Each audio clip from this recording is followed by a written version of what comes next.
रोज रामायण बताती, रोज रामायण सुनाती, रोज रामायण बताती, रोज रामायण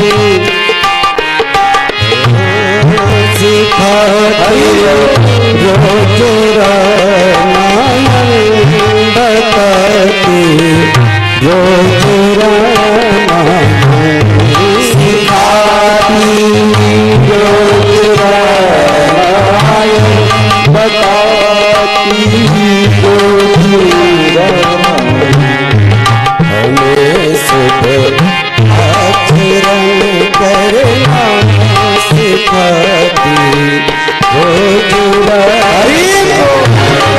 सदा सुबह आचरण करना सिखाती, रोज आचरण करना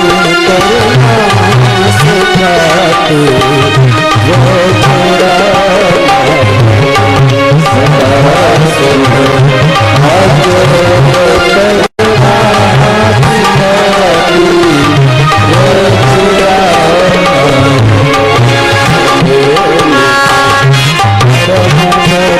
चलना सिखाती,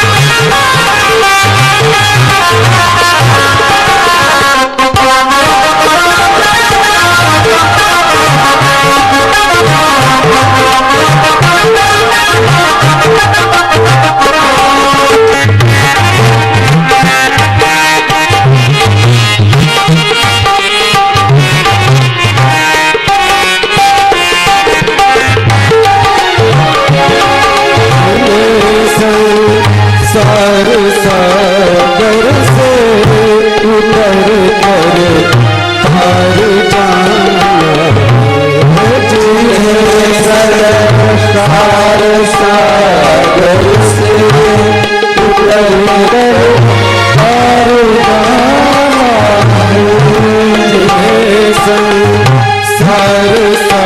सागर से उतर कर पार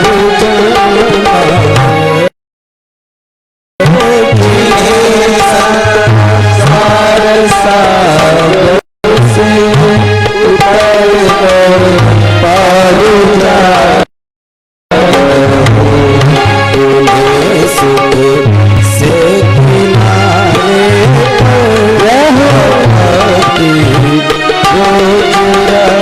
रोज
कृष्ण की बाती वही सम करती है झांकी जब कृष्ण की बाती वही सम करती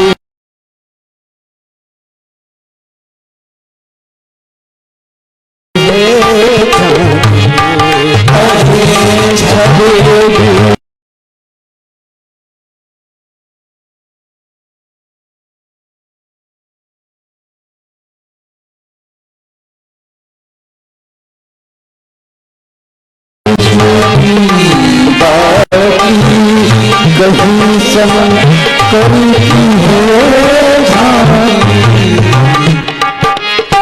बताया कहीं पर विष्णु की झांकी, कहीं शंकर की झांकी, पर हम लोग अनेक विषय में अपने मन को प्रशित करके प्रत्येक बातों को भूल जाते हैं। तो बताया कहीं जब विष्णु की बाती कहीं संग करती है कहीं छवि कृष्ण की बाती कहीं संग करती है झांकी। हृदय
ताकि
बोले रामचंद्र भगवान की,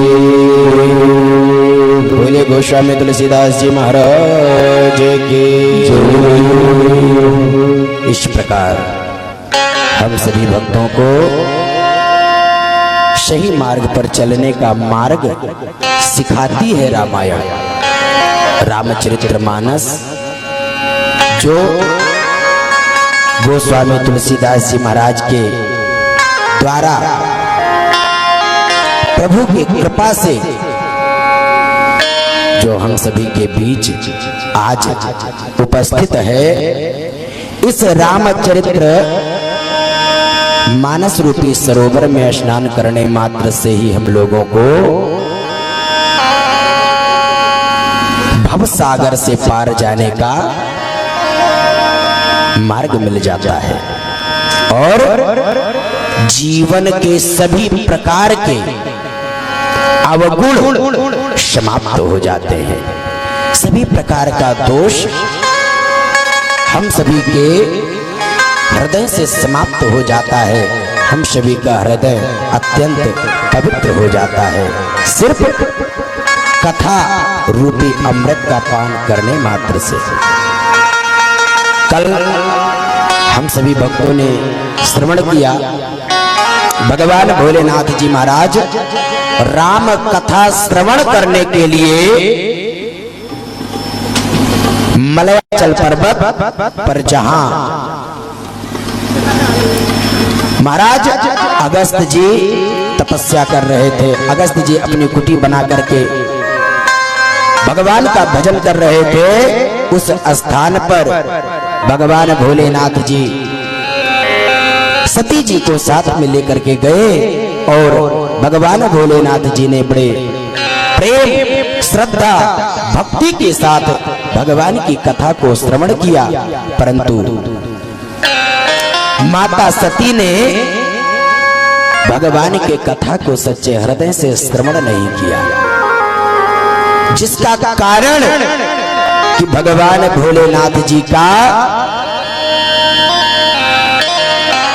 अस्तित्व बहुत अधिक बढ़ने लगा और माता सती जी का अस्तित्व कम होने लगा, क्योंकि कथा हमारे अस्तित्व को भी बढ़ाती है, कथा हमारे नाम को भी बढ़ाती है। कथा को श्रवण करने से हर प्रकार से हमें लाभ मिलता है। पर जब सच्चे हृदय से श्रवण किया जाए तब। एक बार एक मूर्तिकार ने दो पीतल की मूर्ति बनाई। एक मूर्तिकार ने दो पीतल की मूर्ति बनाई और दोनों मूर्ति बिल्कुल बराबर, कोई भी परिवर्तन नहीं। देखने में दोनों मूर्ति एक जैसी दिखती थी, वजन में भी बराबर थी और पीतल की ही मूर्ति थी। वो मूर्तिकार उस मूर्ति को मार्केट में लेकर के गया बेचने के लिए और उसने दाम लगाया।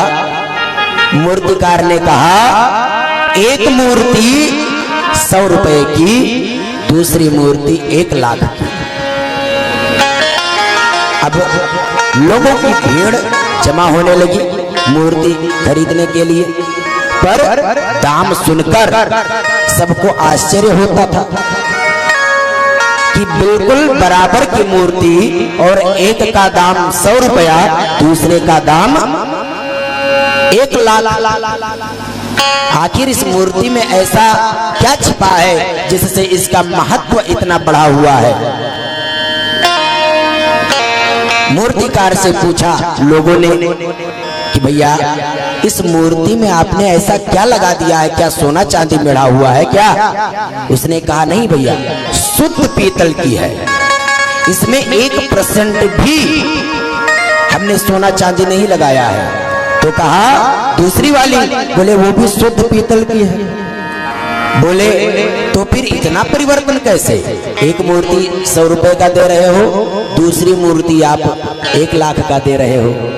तो बोले कि यह मूर्ति सभी लोग नहीं खरीद सकते, जिनके भाग्य में होगा और जिनके अंदर परखने की शक्ति होगी वही इस मूर्ति को खरीद पाएगा, सब लोग इस मूर्ति को नहीं खरीद सकते।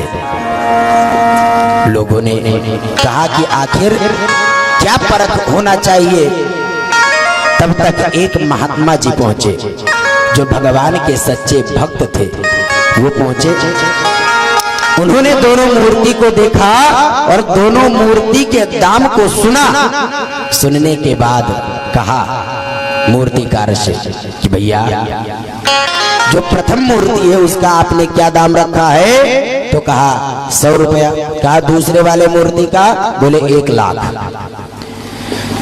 तो बोले ऐसा क्या इसमें विशेषता है? बोले कि मैं विशेषता नहीं बता सकता, इसमें विशेषता क्या है? इस विशेषता को पारखी लोग ही परख सकते हैं, सबके बस की बात नहीं है। महात्मा जी को पता चल गया कि क्या इसमें खास है। महात्मा जी ने कहा ठीक है, मैं परीक्षण कर लेता हूं कि कौन सी मूर्ति 1 लाख की है और कौन सी मूर्ति 100 रुपए की है। आप सब लोग साइड हो जाओ। सबको साइड किया और एक तिनका उठाया और तिनका उठा करके प्रथम मूर्ति के दाहिने कान में डाला और वो बाएं कान से तिनका बाहर निकल गया। महात्मा जी ने कहा ये 100 रुपए की मूर्ति है, इसका कोई अस्तित्व नहीं है, ये बेकार है। दूसरी मूर्ति को उठाया और उसके दाहिने कान में वो तिनका डाला, वो सीधा अंदर चला गया। महात्मा जी ने कहा कि यह मूर्ति सबसे अधिक महत्वपूर्ण है और ये मूर्ति सिर्फ इसी विशेषता के कारण इतनी महंगी है, इसका भाव इतना बढ़ा हुआ है सिर्फ इसी विशेषता के कारण। तो लोगों ने पूछा कि इस विशेषता से लाभ क्या है? तो कहा इस विशेषता से लाभ ये है कि इसके दाहिने कान में जो कुछ भी डाला जाएगा वो अंदर चला जाएगा और प्रथम वाली मूर्ति के दाहिने कान में जो भी डाला जाएगा बाएं कान से बाहर निकल जाएगा।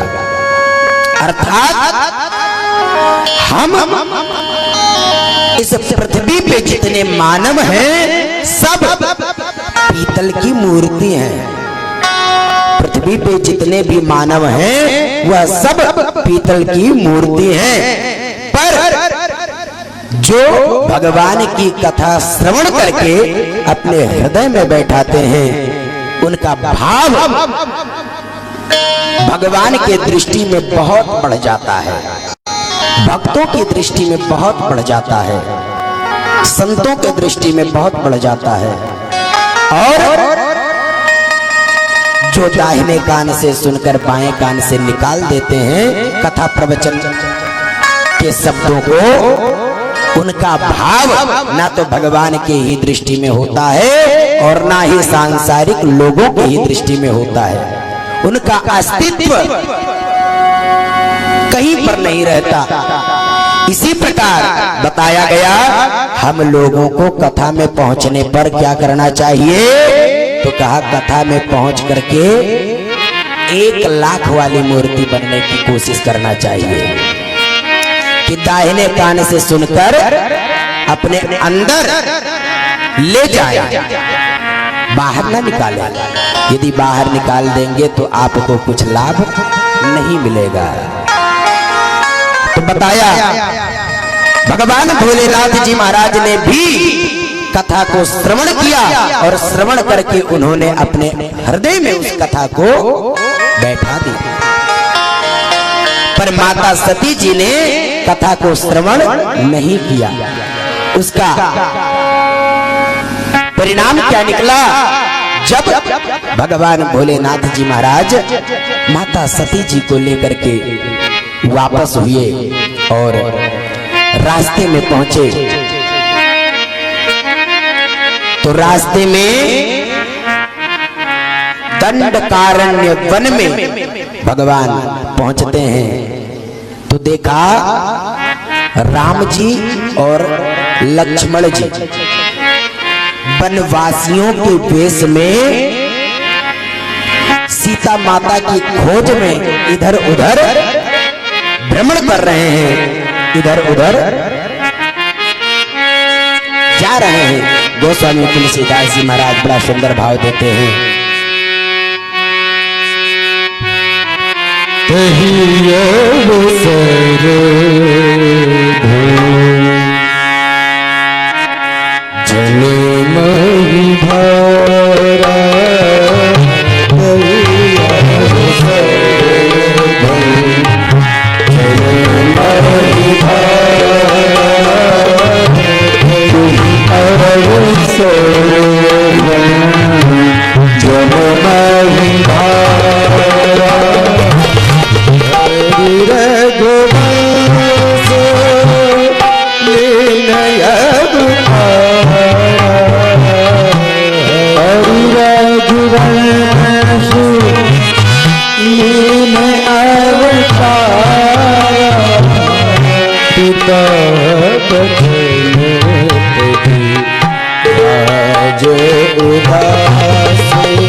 वचन को मानकर, पिता के वचन का मान रखने के लिए प्रभु श्री राम जी भक्तों का कल्याण करने के लिए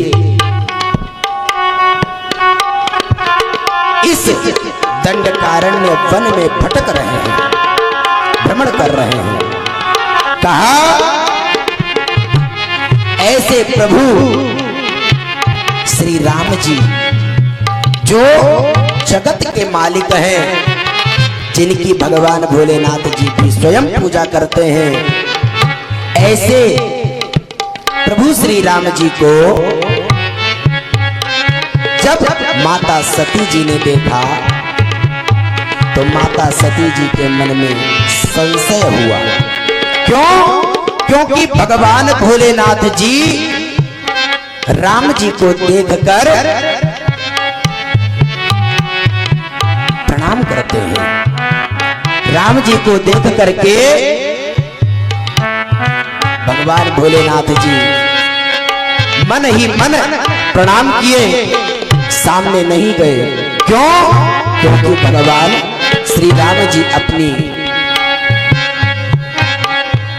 लीला दिखा रहे हैं, और अगर उस लीला में कोई जानने वाला व्यक्ति सामने आ जाता है तो मन को थोड़ा कष्ट होने लगता है।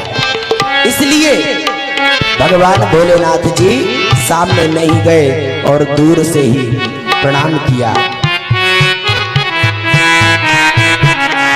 गोस्वामी तुलसीदास जी महाराज सुंदर भाव देते हैं कि भगवान भोलेनाथ जी इतना दिव्य शब्द का प्रयोग करके प्रणाम करते हैं, जो माता सती जी ने सुना तो माता सती जी के मन में संशय उत्पन्न हो गया। कैसे? तो कहा, जय जय सच्चिदानंद नंद जय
भगवान भोलेनाथ जी ने प्रणाम किया, पर माता सती जी भी साथ में जा रही हैं।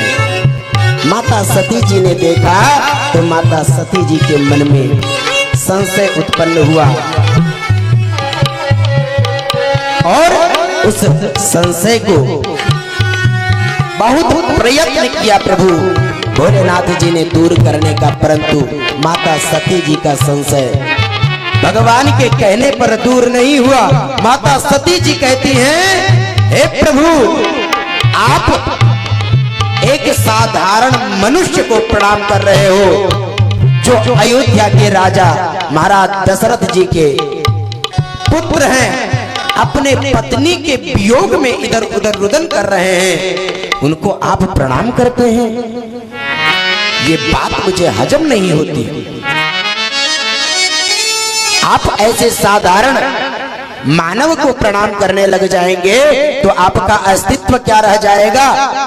भगवान भोलेनाथ जी कहते हैं, देवी, वो हमारे परम प्रभु, परम पिता, परमात्मा श्री राम जी हैं, जिन्होंने इस पृथ्वी के भार को समाप्त करने के लिए अवतरित किया है। पृथ्वी पर पाप अत्याचार बहुत बढ़ गया है, उसे समाप्त करने के लिए भगवान नाटक कर रहे हैं मानव रूप में, कि इनके लीलाओं को कोई समझ ना सके।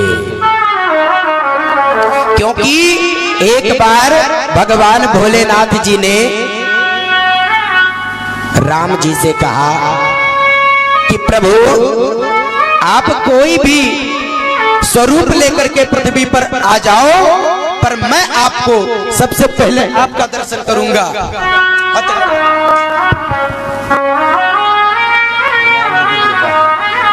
बताया कि मैं सबसे पहले आपका दर्शन करूंगा,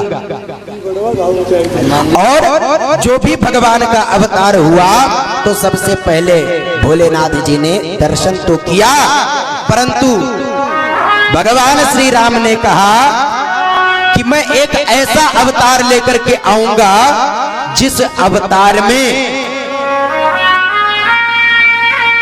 आप तो दूर, आप अपनी पत्नी को भी हमारे स्वरूपों का बोध नहीं करा पाएंगे। आपकी पत्नी भी मुझे नहीं पहचान पाएगी, मैं ऐसा स्वरूप बना करके आऊंगा। भगवान भोलेनाथ जी ने कहा ठीक है प्रभु, देखते हैं। तो आज उसी प्रकार भगवान श्री राम जी का ऐसा स्वरूप है कि भगवान भोलेनाथ जी तो पहचान जाते हैं, पर माता सती जी को किसी भी कीमत पर नहीं मना पाए।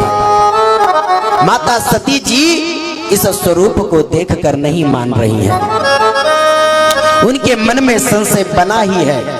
भगवान भोलेनाथ जी जब देखते हैं कि इनके अंदर का संशय समाप्त नहीं होता, तो भगवान ने कहा, भोलेनाथ जी ने कहा, जो तुमरे मन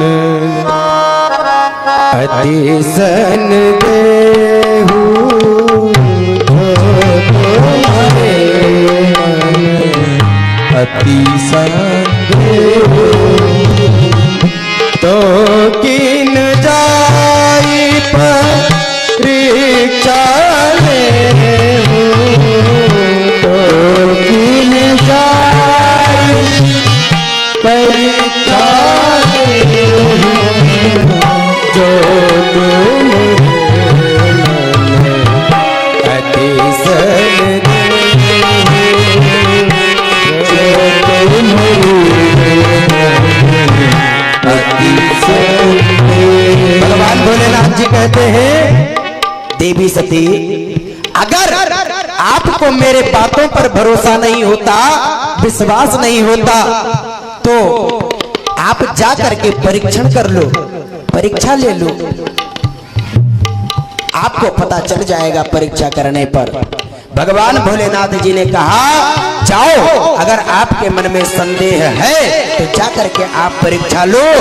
कहा, तब लगी बैठ आहू बात चाही, तब लगी बैठ आहू बात चाही, तब लगी बैठ आहू बात चाही, तब लगी बैठ आहू बात चाही, जब लगी बोले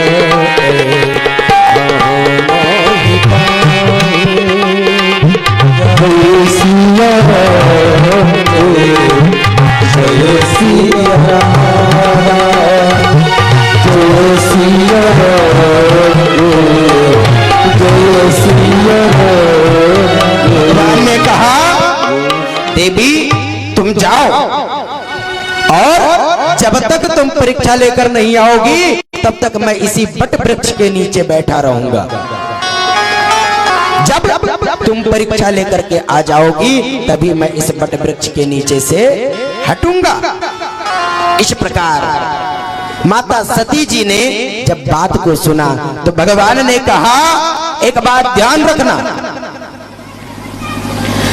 जैसे जिस प्रकार तुम्हारा भ्रम समाप्त हो सके उस प्रकार का यत्न करके परीक्षण करना। देखना कहीं परीक्षण में तुम फेल ना हो जाओ। इसलिए तुम उचित ढंग से परीक्षण करके फिर आना, तब चलेंगे साथ में। कहा जैसे जाए मोह अति भारे, जैसे जाए मोह अति भारे, जैसे जाए मोह अति भारे, जैसे जाए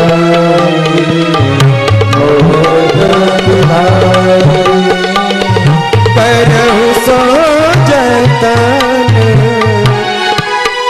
करहु सो जतन, विवेक विचारी, करहु सो जतन, विवेक विचारी, जैसे जाए मोह भारी, जैसे जाए मोह भारी, करहु सो जतन, विवेक विचारी। जैसे जाय मोह भ्रम भारी, करहु सो जतन विवेक विचारी। कहा अपने विवेक से उस यत्न को करना कि जिससे तुम्हारा परीक्षण सही हो सके। देखना, गलत मार्ग मत चुनना। पर माता सती जी आई और माता सती जी ने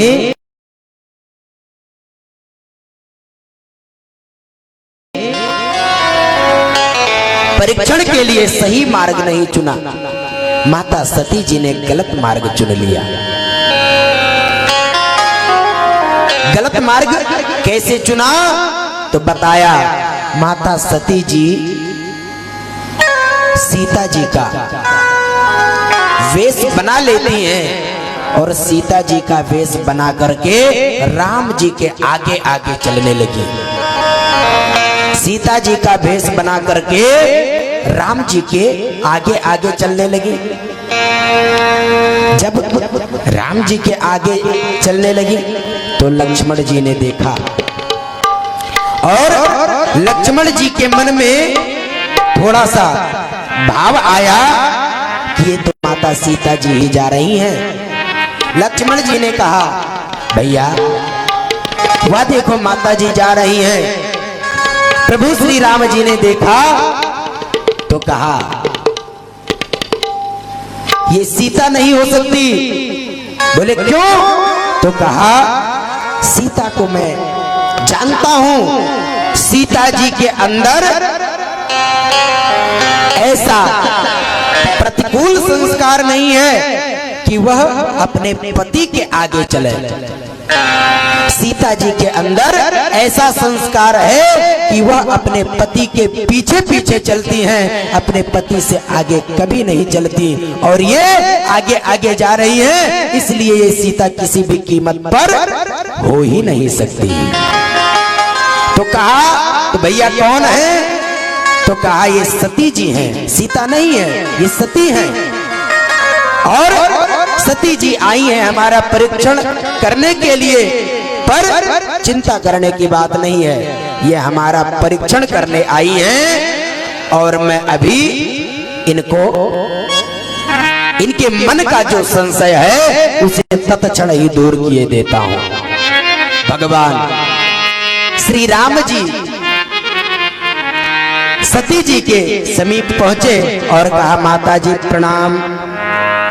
अब जैसे ही सती जी को भगवान श्री राम जी ने माता जी कह करके प्रणाम किया, वैसे ही सती जी का तो सारा प्रयास विफल हो गया। सती जी ने सोचा, रे ये तो मुझसे कितना बड़ा अपराध हुआ, मैंने कितना बड़ा अपराध कर दिया। मैंने सीता जी का वेश बनाया, सती जी इसलिए सीता जी का वेश बना करके आई थी कि अगर यह साधारण मानव होगा तो अभी अपनी पत्नी पा करके ये खुश हो जाएगा, प्रसन्न हो जाएगा। पर भगवान श्री राम जी पहचान गए और माता जी कह करके प्रणाम किया। माता सती जी आश्चर्यचकित हो गई और माता सती जी से कहा, माता मेरे पिताजी कैसे हैं, मेरे प्रभु कैसे हैं? क्योंकि भगवान भोलेनाथ जी राम जी को अपना प्रभु मानते हैं और राम जी भगवान भोलेनाथ जी को अपना प्रभु मानते हैं। कहा कि हमारे प्रभु कैसे हैं, उनका दर्शन नहीं मिला। अब माता सती जी के पास तो कोई उत्तर ही नहीं बचा, वो क्या बताओ। माता सती जी ने कहा सब ठीक है। तो कहा फिर आप इस दंडकारण्य वन में अकेले भ्रमण कैसे कर रही हो? माता सती जी ने कहा बस प्रभु आपके दर्शन की इच्छा थी, इसलिए मैं दर्शन करने के लिए आ गई। भगवान ने कहा ठीक है माता जी, पर मेरे प्रभु से मेरा प्रणाम कहना, भोलेनाथ जी से मेरा प्रणाम कहना। माता सती जी ने कहा ठीक है। माता सती जी वापस चल पड़ी अपना वेश बना करके। रास्ते में जैसे ही जाने लगे तो माता सती जी के संदेह को और दूर करने के लिए भगवान ने अपना स्वरूप अनेकों प्रकार का दिखाना प्रारंभ किया। जिधर भी सती जी अपना दृष्टि करें उधर राम जी ही उनको दिखाई पड़ते, जिधर भी दृष्टि जाए उधर राम जी ही दिखाई पड़ते। और ऐसे नहीं, राम जी तीनों साथ में दिखाई पड़ते, राम लखन और माता सीता जी तीनों स्वरूप साथ में दिखाई पड़ता। माता सती जी मन में विचार करने लगी कि अभी जो पत्नी के वियोग में इधर उधर भटक रहा था, उसकी पत्नी तो उसके साथ ही चल रही है, तो फिर ये क्यों भटक रहे थे? माता सती जी के मन को बड़ी ग्लानि हुई कि मैंने भोलेनाथ जी के बात को ना मानकर मैंने बहुत बड़ा अपराध किया है। पति के बात को ना मानकर मैंने इतना अक्षम्य अपराध किया है कि जिस अपराध को कभी भी क्षमा न किया जाए, इतना भयानक अपराध माता सती जी ने कर दिया। माता सती जी वापस लौट करके आई। भगवान भोलेनाथ जी के पास जैसे ही पहुंची, भगवान भोलेनाथ जी कहते हैं देवी परीक्षण आपने कर लिया, परीक्षा में कोई कमी तो नहीं रही? माता सती जी कहती हैं नहीं प्रभु, कोई समस्या नहीं हुई। बोले तो फिर कैसे आप परीक्षण आपने किया? तो कहा माता सती जी झूठ बोल रही हैं अपने पति से। सोचिए कथा न सुनने का प्रभाव क्या है, अपने पति से झूठ बोल रही है। और जो स्त्री अपने पति से झूठ बोलना प्रारंभ कर देती है, उस स्त्री के पतन का मार्ग प्रारंभ हो जाता है। उस स्त्री को स्वयं भगवान भी नहीं बचा पाते।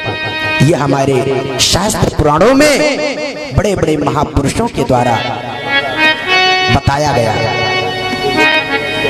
आज सती जी अपने पति से झूठ बोल रही हैं कि प्रभु मैंने परीक्षण नहीं किया। कहा मैंने तो आपके जैसे ही प्रणाम किया प्रभु के चरणों में, कीन प्रणाम तुम्हारी ही नाई। मैंने तुम्हारे जैसे ही प्रणाम किया और प्रणाम करके मैं वापस आ गई। बल्कि माता सती जी ने सीता का वेश बना करके परीक्षण किया, पर परीक्षण में जब विफल हो गई तब उन्होंने झूठ बोला, झूठ का सहारा लिया कि मैंने आपके जैसे ही प्रणाम किया और प्रणाम करके मैं वापस आ गई। जब इस प्रकार भगवान भोलेनाथ जी से कहा तो भगवान भोलेनाथ जी ने अपना ध्यान लगाया और ध्यान लगा करके देखा, अरे ये तो माता सीता का स्वरूप बना करके गई थी। अब भले ही पत्नी हो, पर अगर वो माता का स्वरूप बना करके गई तो उसको मातृ स्थान पर ही बैठाना उचित है। उसे पत्नी के स्थान पर बैठाना सर्वथा पाप की श्रेणी में आता है। भगवान भोलेनाथ जी ने कहा कि जिसने मेरे माँ का वेश बना लिया, जिसने मेरे माँ का स्वरूप धारण कर लिया, मैं उसको यदि पत्नी के रूप में स्वीकार करूं तो मुझे बहुत बड़ा अपराध लगता है, इसलिए मैं इन्हें अपनी पत्नी के रूप में अब स्वीकार नहीं करूंगा। भगवान भोलेनाथ जी सती जी को सन्मुख आसन देते हैं। सन्मुख आसन किसको दिया जाता है? तो कहा सन्मुख सामने माता का स्थान होता है और पत्नी का स्थान वाम भाग में होता है। और वाम भाग में पत्नी का स्थान क्यों बनाया गया? तो कहा हम लोगों का, सभी मानवों का दिल वाम भाग में ही होता है और पत्नी का स्थान दिल में दिया जाता है। इसलिए वाम भाग में, हृदय में पत्नी को स्थान दिया गया। और जब हम पूजा पाठ में बैठते हैं तो हमारे हृदय में भगवान का वास हो, इसलिए हम पत्नी को अपने दिल से निकालकर बाहर दाहिने भाग में बैठा देते हैं। क्यों? क्योंकि जब वाम भाग में हमारी पत्नी ही बैठी रहेगी, हृदय में पत्नी बैठी रहेगी, तो भगवान को हम कहाँ बैठाएंगे? जब जगह नहीं खाली रहेगा तो भगवान कहाँ बैठेंगे? इसलिए पूजा पाठ में पत्नी को दाहिने बैठाया जाता है। कहा माता सती जी ने कि प्रभु आपके जैसे ही हमने परीक्षण किया। भगवान ने ध्यान लगा करके देखा और देखने के बाद माता सती जी को सन्मुख स्थान दिया। जैसे ही सन्मुख स्थान सती जी को मिला, सती जी के मन में कष्ट हुआ कि जो कभी हमें सामने नहीं बैठाया वो आज मुझे सन्मुख स्थान दे रहा है, इसलिए इनको सब कुछ पता हो चुका है और मैंने बहुत बड़ा अपराध कर दिया। इस अपराध का क्षमा याचना मैं कैसे करूं? कुछ माता सती जी को समझ में नहीं आ रहा है। माता सती जी बहुत चिंतित हैं और इतने ही देर में भगवान भोलेनाथ जी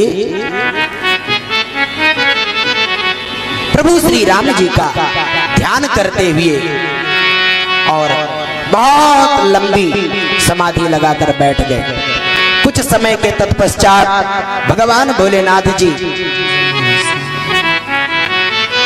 उठे और माता सती जी कुछ पूछने का प्रयास करती, तब तक भगवान भोलेनाथ जी चल करके अपने कैलाश पर्वत पर आए और कैलाश पर्वत पर पहुंच करके भगवान ने पुनः ध्यान समाधि प्रारंभ कर दिया।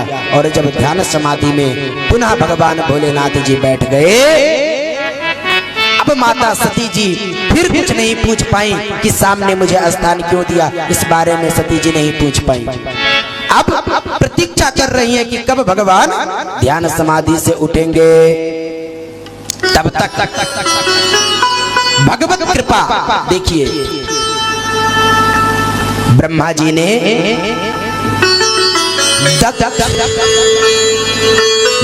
माता सती जी के पिता दक्ष को प्रजापति बना दिया और प्रजापति बनाने के खुशी में महाराज दक्ष ने एक बहुत बड़ा यज्ञ का आयोजन किया। ऐसे यज्ञ का आयोजन किया जिस यज्ञ में सभी देवताओं को आमंत्रित किया, परंतु भगवान भोलेनाथ जी को आमंत्रित नहीं किया। क्यों? क्योंकि महाराज दक्ष अपने दामाद को अपना शत्रु मानते हैं। भगवान भोलेनाथ जी को ही अपना शत्रु मानते हैं और मात्र अल्प बात के लिए ही उन्होंने शत्रु मान लिया। सबको निमंत्रण दिया पर सती जी को निमंत्रण नहीं मिला।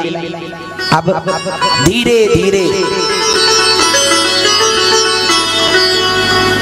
समय व्यतीत होता गया, यज्ञ का समय नजदीक आया और सभी देवता आकाश मार्ग से, क्योंकि कभी कभी ऐसा होता है लोगों में, किसी के यहाँ शादी जब होती है तो सबको न्योता मिल जाता है और किसी का न्योता नहीं रहता है, किसी खास व्यक्ति का अगर न्योता नहीं रहता है तो लोग उसे जलाने के लिए उसके घर के सामने से ही होकर के जाते हैं, उससे मिल करके ही जाते हैं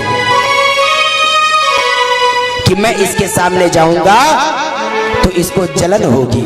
उसी प्रकार देवताओं को पता है, देव पत्नियों को पता है कि भगवान भोलेनाथ जी का निमंत्रण नहीं है, फिर भी देव पत्नियां सब आकाश मार्ग से कैलाश पर्वत होकर के ही जा रही हैं। सती जी के पास गई देव पत्नियां और कहा, देवी तुम नहीं चलोगी? सती जी ने पूछा कहां? तो कहा तुम्हारे पिता बहुत बड़ा यज्ञ किए हैं और उस यज्ञ में संसार के समस्त देवताओं को आमंत्रित किया, सबको आमंत्रित किया है, आपका निमंत्रण नहीं आया क्या? माता सती जी ने कहा आया होगा पर मुझे नहीं ज्ञात है, मेरे पिताजी ने तो निमंत्रण भेजा ही होगा। ऐसा तो है नहीं कि पिताजी निमंत्रण ना भेजे, भेजा होगा पर भगवान के पास ही होगा। ध्यान से उठें तब मैं इनसे पूछती हूँ। ऐसा कहकर देव पत्नियां चली गई। भगवान जब ध्यान समाधि से उठे,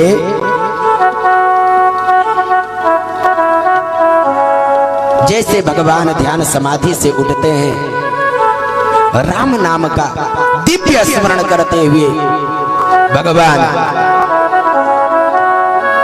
माता सती जी को राम जी के चरित्रों का श्रवण कराने का प्रयत्न करते हैं, परंतु माता सती जी राम जी से कहती हैं, भगवान भोलेनाथ जी से कहती हैं, प्रभु मेरे पिता महाराज दक्ष ने यज्ञ किया है और उस यज्ञ में